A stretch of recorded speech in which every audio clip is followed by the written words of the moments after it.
Ludwig Wittgenstein's Tractatus Logico-Philosophicus, 1921, represents a landmark in early analytic philosophy, articulating a systematic account of the relationship between language, logic, and the structure of reality.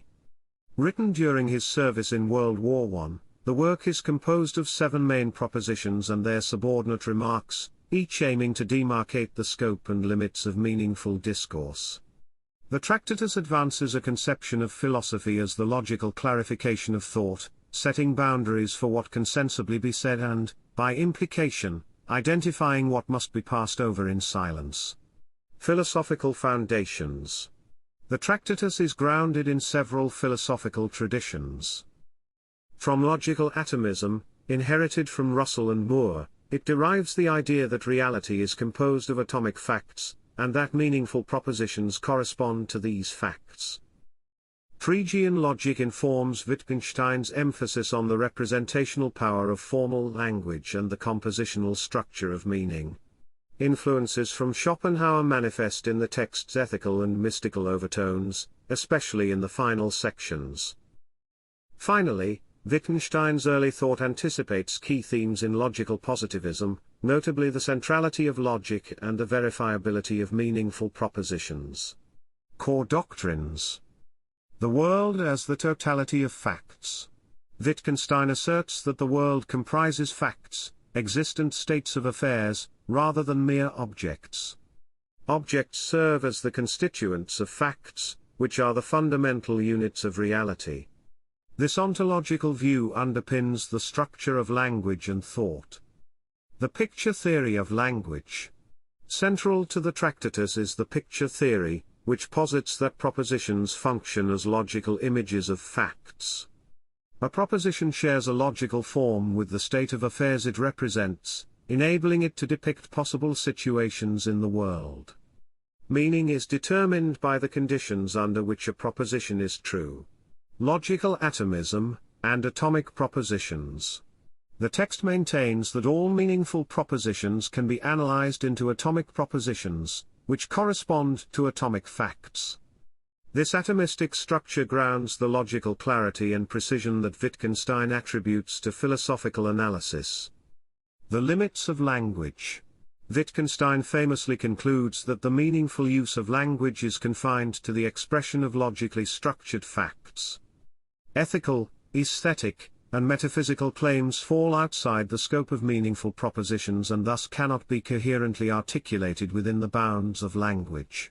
Logic as the framework of representation.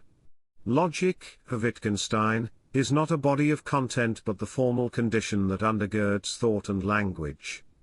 Logical truths are tautological and reveal the scaffolding of all possible representation. The ethical and the mystical. Though inexpressible within the logical framework, ethical values and mystical experiences are acknowledged as vital aspects of human life. These lie beyond the limits of what can be said and are instead shown in the world and in life. Implications and influence. The Tractatus had a profound impact on the development of analytic philosophy, particularly the Vienna Circle's logical positivism, despite Wittgenstein's ultimate disavowal of much of its doctrine.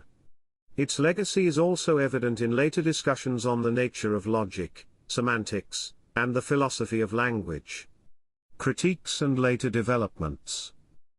Logical positivists such as A.J. Ayer adopted its logical rigor but rejected its mysticism, calling for a purely empirical and verifiable discourse.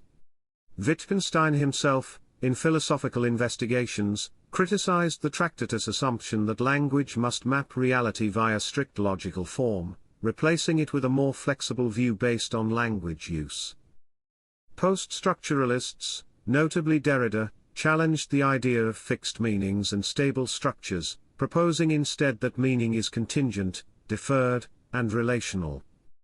Feminist philosophers have highlighted the absence of social and power-laden dimensions in the Tractatus, noting that its formalist model neglects the ways language can reinforce hierarchies and exclusions. Pragmatists like Rorty rejected the representationalist paradigm, advocating a view of language as a practical tool shaped by social needs rather than a mirror of reality. Conclusion? The Tractatus Logico-Philosophicus remains a seminal work in the history of philosophy, offering a rigorous, if ultimately self-limiting, account of language and its relationship to the world. Its enduring significance lies not only in the depth of its logical insights but also in the provocations it offers to subsequent philosophical inquiry. While later developments, including Wittgenstein's own philosophical evolution, moved away from the picture theory and logical atomism, the Tractatus continues to frame discussions of meaning, representation, and the boundaries of philosophical discourse. Don't forget to like and subscribe if you found this overview helpful and want to stay updated on future content exploring sociology, philosophy, and social theory.